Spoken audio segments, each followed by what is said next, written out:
Здравейте, приятели! Добре дошли в Мисия Ви Мейкъп. Крима, който ще правя е в стила на Victoria's Secret от тази година, от тяхното шоу. Ще бъде много нежен, лесен. Опитала съм се да използвам повече продукти, които са по-достъпни като цена и неща, които се продават и в България. Надявам се да имате нещо вкъщи, което да ви свърши същата работа. Ще започнем с основата. Тази е на Revlon Photo Ready, казва се Skin Lights. Това не е точно основа, но е по-скоро кремообразен хайлайтер. Но аз ще го използвам отдолу, за да може кожата да изглежда малко по-сияеща. След което ще объркам два фондютена, защото единия изглежда по-естествен, а другия има малко повече покритие. Но първо нанасям течния хайлайтер с четка на Real Techniques.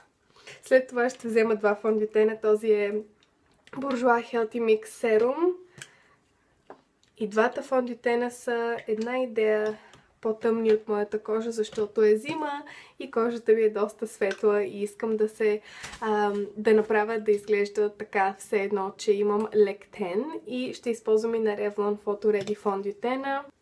И така разнасям го навсякъде, включително и на врата леко, защото, както казах, и двата фондютена са една идея по-тъмни.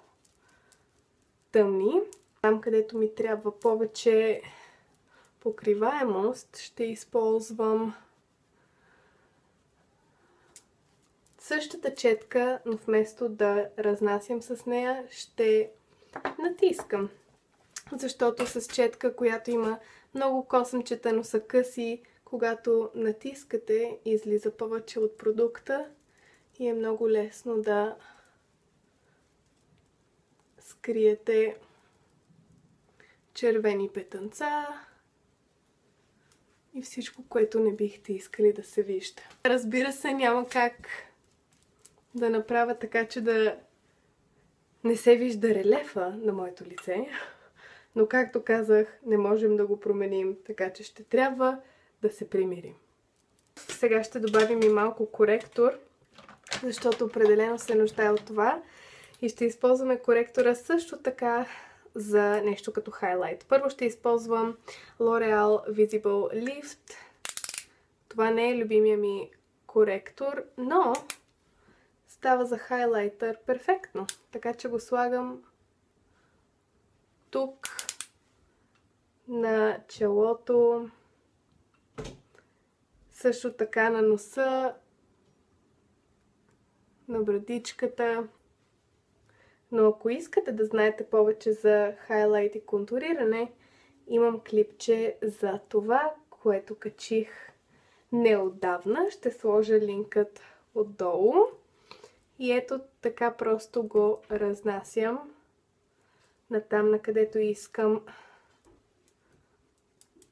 да има малко повече светлина. И сега ще използвам още един коректор, който е от Maybelline. Този е Fit Me в номер 25 и това ще го използвам само под очите, за да премахна всякакви тъмни кръгчета, които може да има. Затова ще използвам една по-малка четка.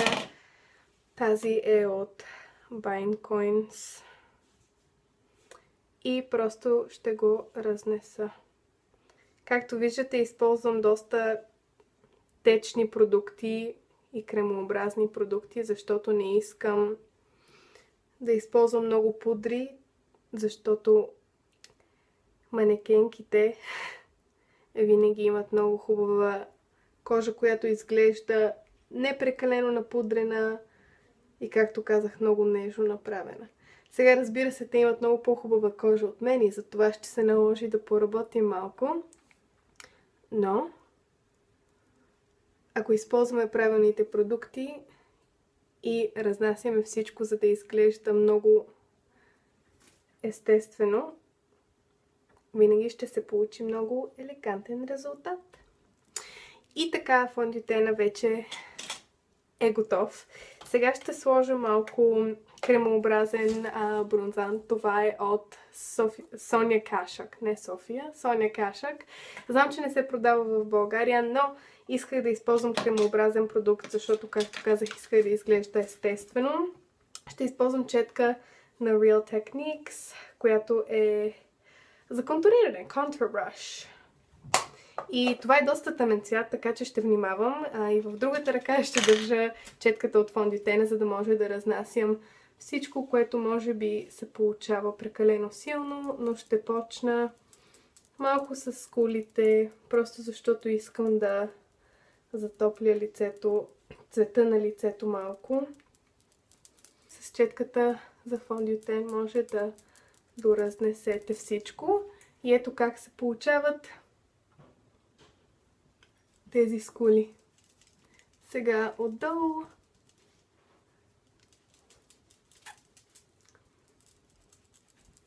И просто трябва да е много добре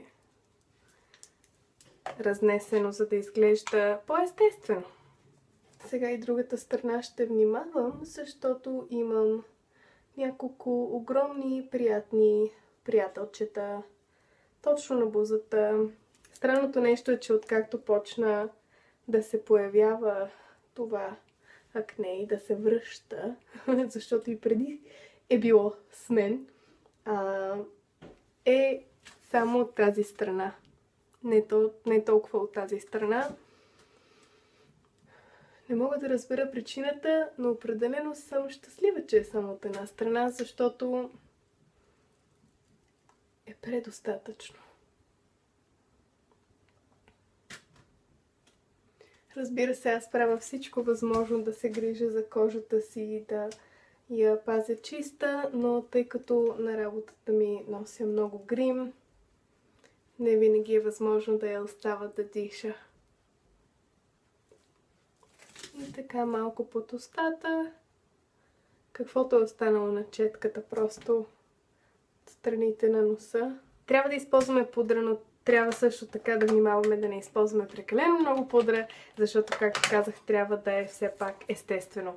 Аз ще използвам тази на ELF, която се казва Complexion Perfection. Главно я използвам, защото не е прекалено матираща и изглежда доста естествено, защото не искам да скрия всичкия контур, който направихме току-що. И докато правим сенките, разбира се, тази пудра леко ще попие и ще изглежда по-естествено. Винаги фондютена ви изглежда най-добре, може би 20 минути след като се гримирате. Така, сега ружа ще го оставим за по-късно, защото мисля, че е важно да видим как ще изглеждат сенките. За основа ще използвам ето това от Hard Candy. Това са кръвообразни сенки. Разбира се, не е нужно това да използвате. Много харесвам основата на Essence, но тя е доста тъмничка и ми харесва повече през лятото. Така че ще нанеса малко от това на клепача. Знам, много хора използват коректора си, но определено коректора не е направен по същия начин като основата. И може би няма да е толкова ефектен. Сега ще работя от две палитрички и двете са на Essence и ги купих специално за това, така че не съм ги използвала и не съм сигурна дали ще ви харесат, но са много приятни цветове, на много достъпна цена са и така ги заглеждам от известно време и реших, че просто искам да ги взема. Също така ми харесва и опаковката, защото е много мъничка и може човек да си я вземе в чантата. Напомня ми на опаковките на Catrice. Бронзираща пудра. Може да използвате която си пожелаете. Тази, която аз използвам, е от Sephora и ще използвам това, защото е матова и много лекичко с ето такава четка. Ще го нанеса просто в скънката на окото. Това е палитрата All About Sunrise. И ще взема този приятен цвят, който прилича на шампанско, но е малко по-тъмен. И с четка на Real Techniques. Не знам дали взимам нещо от палитрата. Ще го нанеса на целият клепач. всъщност са доста приятни. Разбира се, не са много пигментирани, но са доста нежни и красиви сенките. По-тъмният цвят, ето този, на същата четка. И ще го сложа отново, където нанесохме бронзиращата пудра. Тази година гримът беше малко по-розов от обикновено, бих казала. Което е хубаво. И ще взема пухкава четка, която е чиста, просто за да разнеса и да прелея всичките сенки. Също, доколкото знам, нямаха очна линия и много от момичетата също нямаха изкуствени мигли, което е хубаво. Сега ще взема от другата палитричка, ето този розов цвят, ето тази четка. И него ще го нанеса в вътрешното ъгълче на окото. Малко от ето този цвят, който е леко сив, и с него ще сложа малко сянка просто в външното ъгълче на очите. Понеже този грим е много нежен и лек и се използват повече блестящи сенки, действително е доста лесен, защото не се налага да преливате много. За под очите ще използвам ето този цвят и това ще го нанеса просто отдолу. Значи не ви трябва нещо много тъмно, защото ако сложите много тъмни сенки отдолу, просто ще затворите очите и ще ги направя да изглеждат по-малки. Просто е нужно нещо, което не е много тъмно, не е много светло. И ще взема малко кафяв молив. Те нямаха много тъмен молив или очна линия, както вече казах. Така че искам нещо много мъничко, просто в външния ъгъл на окото, над миглите, за да изглеждат малко по-гъсти. И както виждате, не се старая, защото след малко ще го размажем. Просто ще разнеса този цвят, за да придаде ефекта на опушена очна линия. Сега хубаво ще извия миглите си. Използвам на Sephora Outrageous Volume. Това ми е една от любимите спирали. Защото имах любима спирала на Essence, но спряха да я произвеждат. И сега я намерих в Канада, но тъй като от моята работа имам много спирали, не исках да си я купа, защото знам, че просто ще стои и няма да я използвам. Или ако използвам нея, няма да използвам другите. Тя беше розовата на Essence. Казва се I Love Extreme. Няма да съм аз, ако не се омажа тук-там лекичко. Сега ще поправя това, което съм направила. Ако някога се намажете с спирала без да искате, може да изчакате да изсъхне и после с ето такава чечица просто отгоре леко да я премахнете. И ето спиралата и на долните мигли е готова. И както виждате, защото не сме използвали много черно около очите, те изглеждат доста така по-голями и отворени, което е хубаво. Така, първо ще разреша веждите. И понеже искам да са по-естествени от това, което правя във всекидневието, просто ще рисувам малки линийки, като косъмчета във всякакви посоки. Ще използваме и втори цвят отгоре, но ще бъде гел за вежди. Или като спирала за вежди. И сега, защото наистина искам да са изчистени, но не прекалено перфектни. Ще взема една чиста чечица и просто ще я използвам, за да премахна това, което е излишно. Ще използвам това Gimme Brow на Benefit. Знам, че Maybelline направиха спирала за вежди наскоро, която чух, че е страхотна, но аз все още не съм си я купила. Така че това е много добър вариант за нещо, което е малко по-достъпно като цена. Но виждате, може би, надявам се, като добавя гела, че почват да изглеждат като малко по-истински тези косъмчета, които нарисувахме. Ето. Сресваме и използваме нашата чечица. Тя е хубава, защото е права. Тя е от магазин за рисуване. Сега ще сложим руж. Този, който ще използвам е на Essence. Това е Adorable.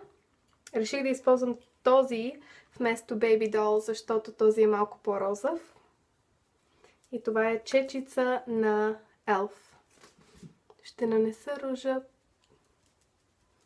точно върху контура, който направихме.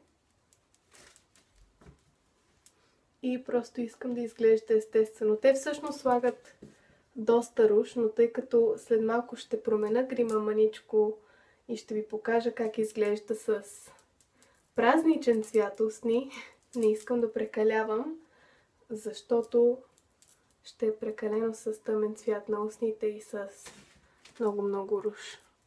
Сега за хайлайт ще използваме нисенки на Maybelline Colorama. Това е номер 701.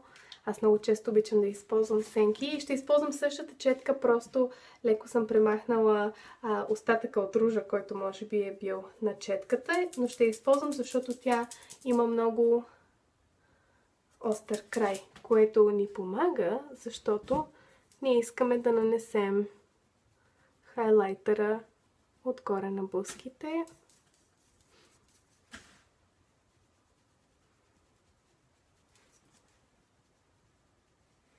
Отгоре на носа.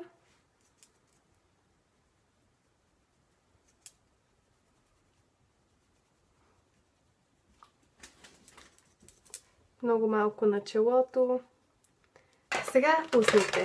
За устните първо ще ви покажа варианта, който е от шоуто. Те са много естествени, розови, красиви. И после ще ви покажа с червеното. Сега много леко очертавам на външната част на устните с този молив на Catrice. Казва се Chocoholic. Значи той е леко кафеникъв. Това е защото ще използвам червила, които имат малко повече розово в тях. И това ще го балансира. Avon. И то се казва Adorable, което, ако не знаете, означава сладко. Не като храна, като бебе. И това червило също е много сладко, защото има малки сърчица. Ще го нанеса навсякъде, за да прелея молива, който нанесох. И ще размажа, след което отгоре ще сложа това червило на Maybelline, което се казва Nude Lust номер 920. Разбира се, не е нужно да използвате 5 червила като мен, може само едно. И отгоре ще нанеса от този гланц на Avon Color Trend номер... името му е Watermelon Ice. И той е малко по-розовеникъв гланц. Те имаха доста розовеникъв цвят на устните. Всъщност този гланц е много приятен. Макар и доста ефтин, не е лепкав, мирише приятно и изглежда добре. Приятно изненадана съм. Това е грима. Надявам се да ви харесва. Надявам се да можете и вие да го направите и действително е нещо сравнително лесно и бързо. И сега ще ви покажа как изглежда с червено. Ще използвам един гланц на Estee Lauder, просто защото той е червен с златен блясък вътре. И много ми харесва. Това е номер 7 Hot Cherry. И ще използвам този молив за устни, който е на Ben Nye. Казва се Really Red.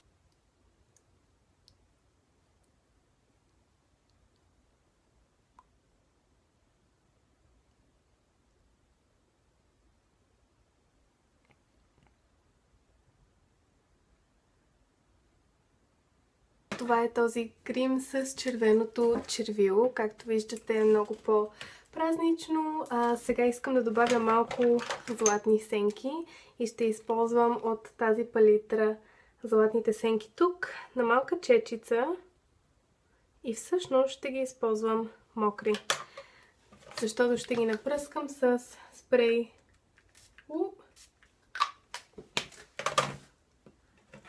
от Urban Decay и само отдолу ще нанеса малко